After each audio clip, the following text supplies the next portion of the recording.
So now we've learnt that dashes are informal. Holes is written in quite an informal way, and it's almost as if the author is talking to you like a friend who's warning you about the dangers of the desert. So that means that dashes are going to be the most appropriate form of parenthesis to use today in our writing. Parenthesis can be added where there's a small natural pause, and it's almost a bit like someone's telling you a secret or an afterthought, so it can be read in a different tone of voice. Before I read these two examples out, I just want to highlight that this is actually a hyphenated word, so this does not act as a dash for parenthesis in this sentence.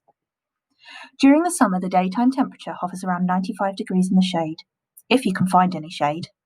So here at this dash, in between shade and if, I've done a brief pause, and then my tone of voice has changed slightly for if you can find any shade.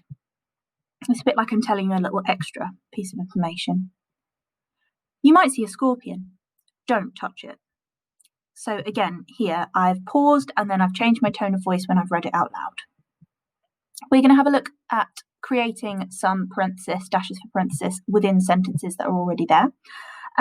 So I'm going to, for the first example, I'm going to put a piece of parenthesis here. The animals, and I'm going to tell you something about the animals, a little piece of extra information about those animals, which are deadly. And then I'm going to finish and close that parenthesis, are always running to find shade. So when I read this now, the animals, which are deadly, are always running to find shade. So this would make sense if I took this piece of parenthesis out, but adding it in tells me a little bit more about these animals. Now, I'm going to do this after the warden because I want to tell you something about the warden. And along with the story, I would think that he would be rather evil. So I'm going to put the warden, who was cruel, sleeps for most of the day. And now on to the third example. Again, we have a hyphenated word within this example. That does not mean it's a piece of parenthesis. That is a hyphenated word to describe something. So I'm going to put my parenthesis after my yellow spotted lizard, because in this example I want to tell you something about my yellow spotted lizard. And I'm going to tell you that he is incredibly dangerous.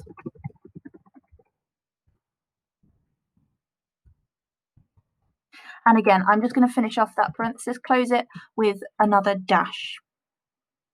Now, for my last example, I want to add something on the end of my sentence. The spiders are nimble and quick. So rather than telling you something about the spiders after the word spiders, I'm going to do that at the end of my sentence. So I'm actually going to put here, they may strike without warning. So again, the spiders are nimble and quick makes sense as a sentence on its own, but they may strike without warning is a bit of extra information that I'm going to give you.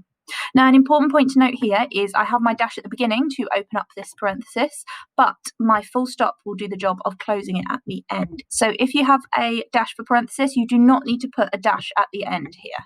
This is not necessary. We don't need this. We just need our full stop to close it.